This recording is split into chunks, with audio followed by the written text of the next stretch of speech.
Inferensi adalah teknik penyimpulan. Oleh karena logika adalah ilmu yang berbicara tentang keabsahan suatu penyimpulan, maka dengan sendirinya di dalam logika akan dibahas tentang inferensi.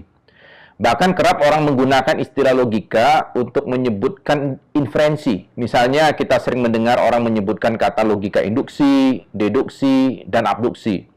Padahal maksudnya itu adalah inferensi, induksi, deduksi, dan abduksi.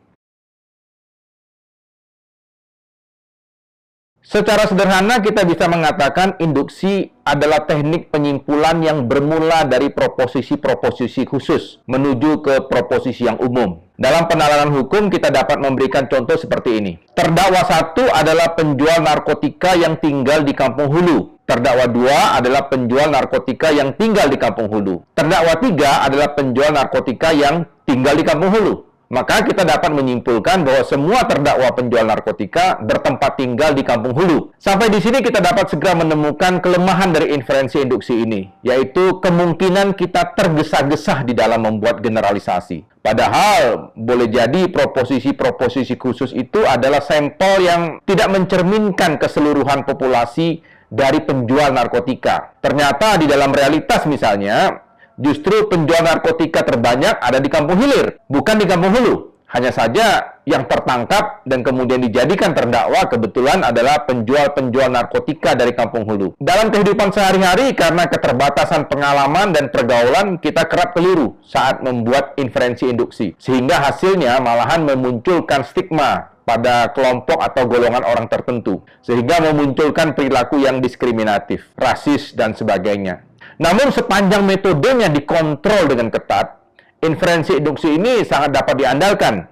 Ilmu-ilmu empiris yang terdiri dari ilmu-ilmu alam dan ilmu-ilmu kemanusiaan pada dasarnya bertolak dari penggunaan inferensi ini. Deduksi berbeda dengan induksi karena di dalam deduksi tempat untuk proposisi umumnya tidak diletakkan di akhir proses inferensi, melainkan justru di awal silogisme. Jadi sejak awal kita sudah punya keyakinan ada suatu kebenaran yang berlaku umum. Ilmu hukum dogmatik kerap disebut sebagai ilmu deduksi karena sangat mengandalkan teknik penyimpulan deduktif. Kata dogmatis itu sendiri sudah menunjukkan ada keyakinan atas suatu kebenaran yang sudah ditetapkan, misalnya melalui peraturan perundang-undangan. Saya ambil contoh ya, dalam Undang-Undang Nomor 35 Tahun 2009 tentang narkotika. Di situ dikenal istilah kejahatan terorganisasi. Menurut pasal 1 butir 20 dari undang-undang ini, definisi dari kejahatan terorganisasi adalah kejahatan yang dilakukan oleh suatu kelompok yang terstruktur yang terdiri dari 3 orang atau lebih, yang telah ada untuk suatu waktu tertentu dan bertindak bersama dengan tujuan melakukan suatu tindak pidana narkotika. Proposisi di dalam definisi ini merupakan kebenaran yang harus diterima, karena demikianlah ia tertulis di dalam undang-undang. Nah, di dalam kenyataannya kita bisa saja menemukan ada kejahatan yang dilakukan oleh 2 orang yang telah ada untuk suatu waktu tertentu dan bertindak bersama dengan tujuan melakukan suatu tindak pidana narkotika.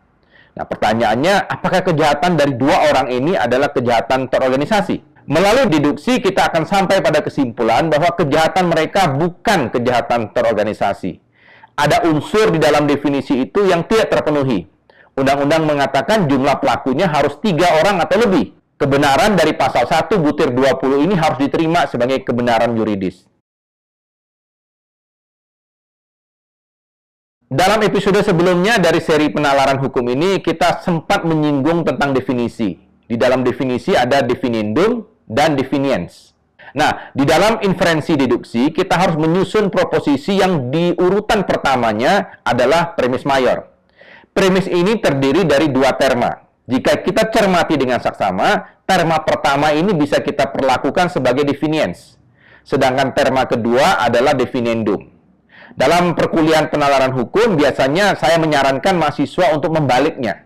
Jadi, bukan definendum ditempatkan di terma pertama, melainkan definiens. Kalau kita kembali ke contoh kejahatan terorganisasi tadi, kita akan menemukan bunyinya sebagai berikut.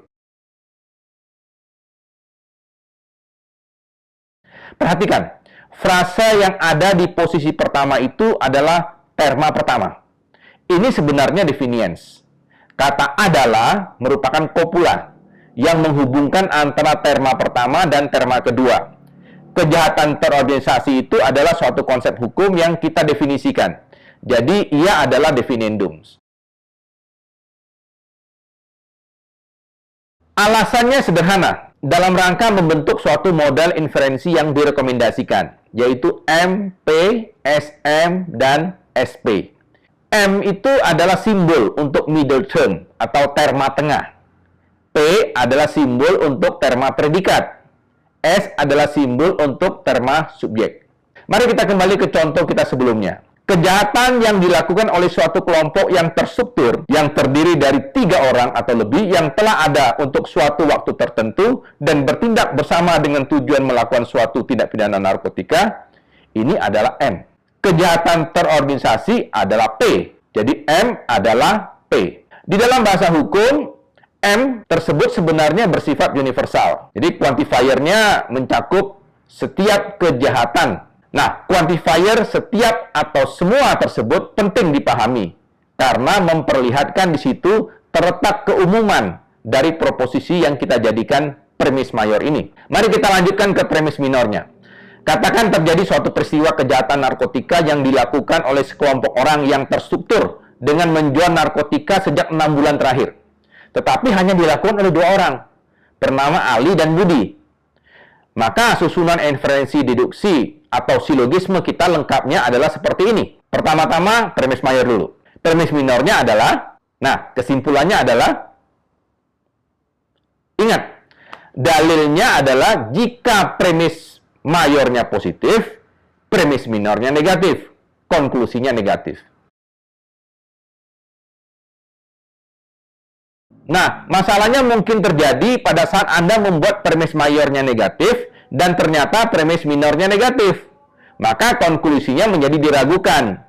Atas dasar itulah dalam penalaran hukum pun sangat dianjurkan untuk membuat premis mayor dalam proposisi yang positif.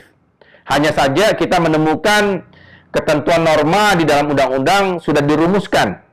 Barangkali secara negatif rumusannya. Nah, di dalam latihan-latihan di kelas, saya biasanya mengajarkan kepada mahasiswa bagaimana cara menyiasati agar ketika tampil sebagai premis mayor, rumusannya menjadi positif. Harap dicatat bahwa silogisme kategoris itu adalah salah satu jenis inferensi deduksi. Secara garis besar, kita bedakan ada 2 kelompok silogisme. Ada silogisme kategoris dan silogisme hipotetis. Saya sendiri lebih cenderung memaknai silogisme kategoris itu sebagai silogisme yang menguji hubungan antara cakupan S, M, dan P. Namun istilah kategoris ini dipakai karena hubungan di antara terma-terma itu dapat dinilai benar salahnya. Coba cermati, premis-premis mayor dan minor, serta konklusi yang telah kita jadikan contoh dalam episode kali ini, semuanya dapat dinilai benar salahnya. Premis mayor itu benar karena demikianlah ia tertera di dalam sumber hukum, yaitu undang-undang atau sumber hukum lain. Dengan perkataan lain, ia dibenarkan karena pernyataan itu koheren dengan pernyataan yang pernah ada sebelumnya, yang terlebih dulu telah dibenarkan sebagaimana tertera di dalam sumber hukum. Demikian pula dengan premis minor, proposisinya juga dapat dinilai benar salahnya. Biasanya kebenaran premis minor ini mengandalkan pada bukti empiris, bahwa apa yang dinyatakan berkorespondensi dengan kenyataannya. Misalnya, dalam contoh kita tadi, secara empiris memang dapat dibuktikan ada orang bernama Ali dan Budi yang telah bekerja sama menjual narkotika dalam 6 bulan terakhir. Apabila kita menggunakan dalil-dalil penarikan kesimpulan yang silogistis, maka kesimpulan tersebut juga dapat dibenarkan.